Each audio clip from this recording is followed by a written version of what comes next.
real condition of the black man in America, instead of the American white man eliminating the causes that create that condition, he tries to cover it up by accusing his accusers of teaching hate.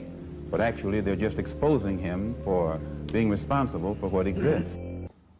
Hello, and welcome back to the Lizzabitty channel. I'm here. Like, comment, and subscribe. Let's get into it.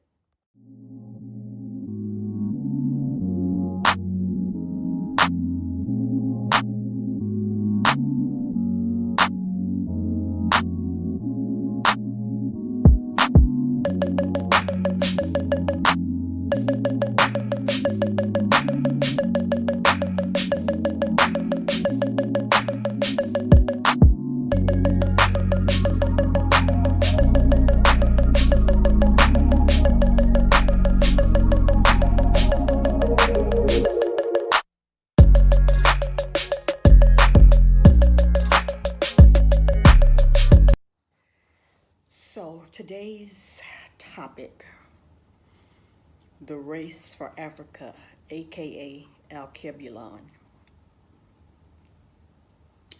We as blacks in the diaspora need to have a serious conversation about where we want to be in terms of the long game. The long game, yeah. Do we want to repeat the Berlin Conference in thinking about how other nations outside of blacks in the diaspora sliced and diced up Alkebulan and basically pilfered the natural resources that she has?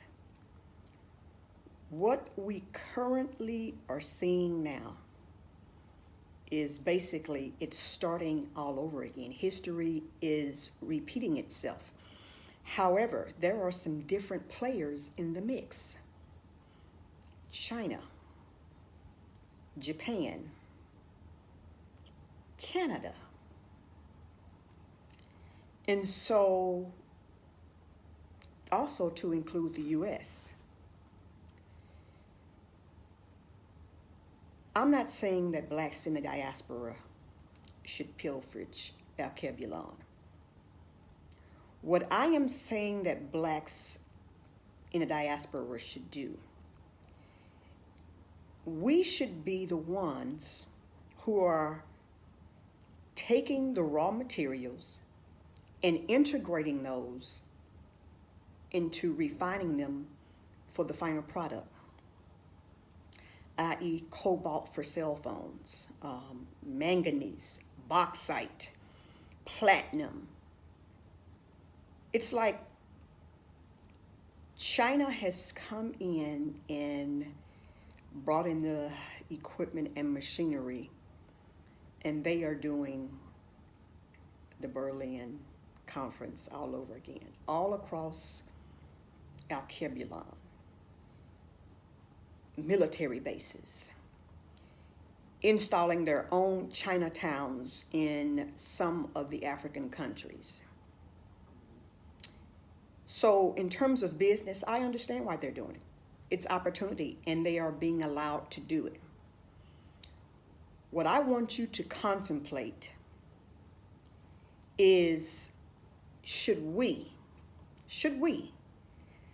be the ones to also go onto the continent, pull together our resources, develop some of these manufacturing institutions, i.e. companies, and begin processing just as they are? We would have, or we would be more likely to regenerate that money that we earn back in the community more so than they will. You know, be it education programs, NGOs, giving the employees a higher wage, treating them like humans. You know, I find it very amusing that as a person that is from the United States, we have all of these U.S. labor laws that are to protect us from all types of discrimination on the job. And so we understand what it's like to get passed over for promotions, get lower paid than our white counterparts, etc., etc., etc. What we also do not think about are those same instances with our brothers and sisters on the continent. Because a lot of the foreign companies that come over, I've talked about this before, the lower wages that they receive. It's going to be a total mind shift for everyone. I am not telling you that you are going to be able to walk into here and it is going to be easy. I have never said that to anyone. So please don't get that misconstrued.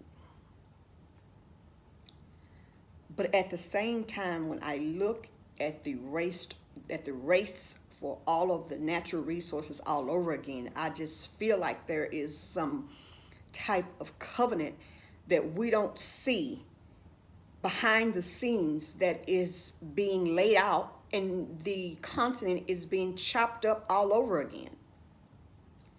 You know, it's a sad state when you think about Mozambique and how they found oil there, and immediately there was a contract made with Total Oil so that they can begin to extract and process for gasoline. And there's a lot of fighting happening behind that.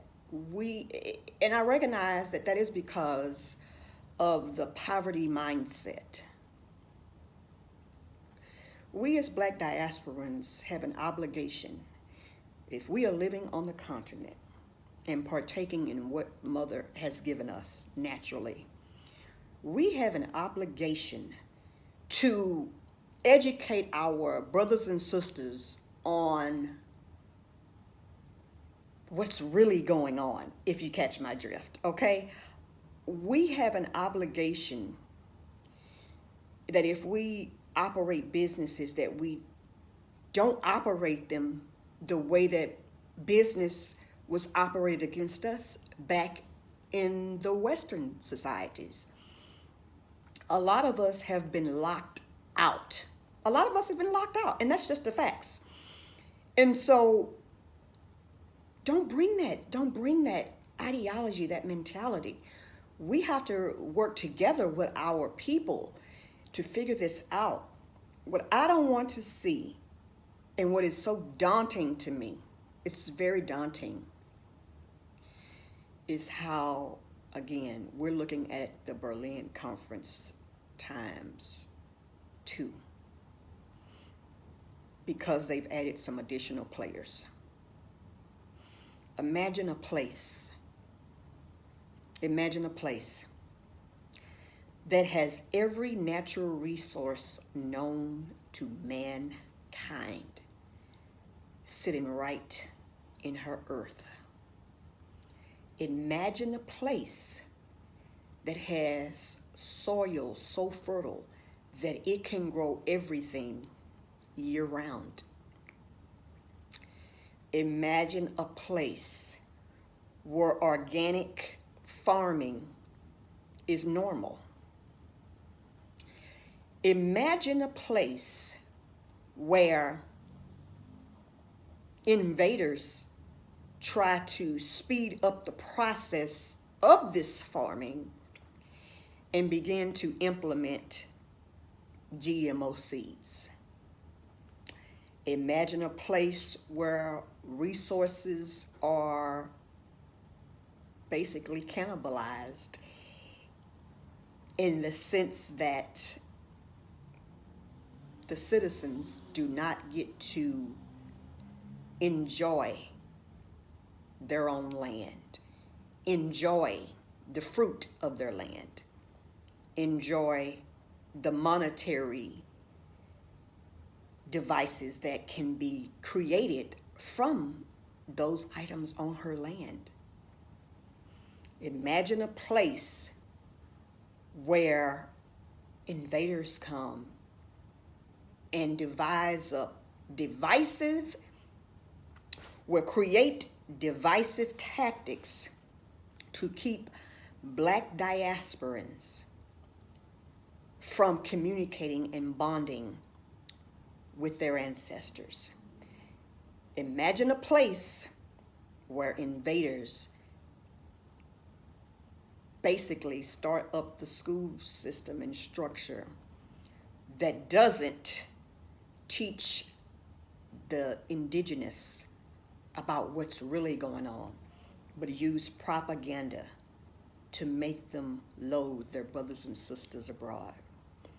Imagine a place with beaches so beautiful, all you see is savagery.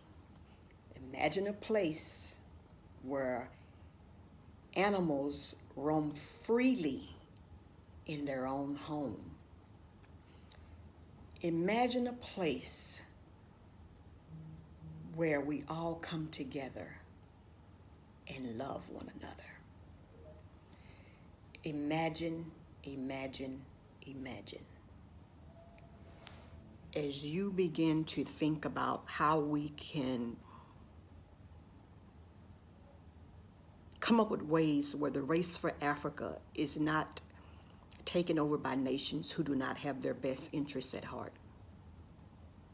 Think about positive contributions you can have to Mother Alkebulan. She needs us, and we need her. Lizzabitty.